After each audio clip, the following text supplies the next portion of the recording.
આણંદ પાલિકાની હદમાં કરમસદના સમાવેશ બાદ શહેરના બ્યુટિફિકેશન માટે કરોડો રૂપિયાના ખર્ચે કરમસદ વિદ્યાનગર રોડ પર આકર્ષક લાઇટિંગ પોલ ઉભા કરાયા હતા, પરંતુ વર્ષો વીતવા છતાં આ લાઇટો આજ દિન સુધી ચાલુ નથી થઈ। તંત્રની ઘોર બેદરકારીના કારણે રાત્રિના સમયે આ લાઇટો અજવાળું આપવાને બદલે અંધકાર ફેલાવે છે અને કરોડોનો પ્રોજેક્ટ માત્ર શોભાના ગાંઠિયા સમાન સાબિત થયો છે। મનપા અધિકારીઓ હજુ સુધી ઇલેક્ટ્રિસિટી મીટર ન લાગ્યાનું બહાનું ધરી રહ્યા છે, ત્યારે સ્થાનિકો સવાલ ઉઠાવી રહ્યા છે કે મીટર વગર પ્રોજેક્ટને મંજૂરી જ કેમ અપાઈ। આણંદ મહાનગરપાલિકા ઈશ્વર મંદિરથી કરમસદ ગામ સુધી જે લાઇટો નાખી છે એ લાઇટો નાખી પણ એ પ્રજાના ખોટા પૈસા વેડફ્યા છે અને અધિકારીઓને પૂછવામાં આવે ત્યારે એવું કહે છે કે મીટર નાખવાના બાકી છે। બરાબર, કરમસદ ગામની અંદર પહેલેથી જ લાઇટો હતી અને જયારે હતી ત્યારે બી લાઇટો ચાલુ જ હતી। એ લોકોએ નવી લાઇટો નાખ્યા પછી અત્યારે અંધાર પણ થઈ ગયો છે। કરમસદ રામદેવ પીર મંદિર પાસે આર્ટિફિશિયલ લાઇટો નાખવામાં આવી છે।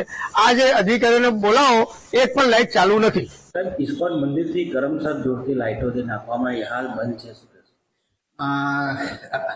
ઇસ્કોન મંદિરથી કરમસદ વાળા રોડ પર જે લાઇટો, જે આઇકોનિક લાઇટો નાખવામાં આવેલી છે એ લાઇટોનું અત્યારે કેટલીક જગ્યાએ એનું જે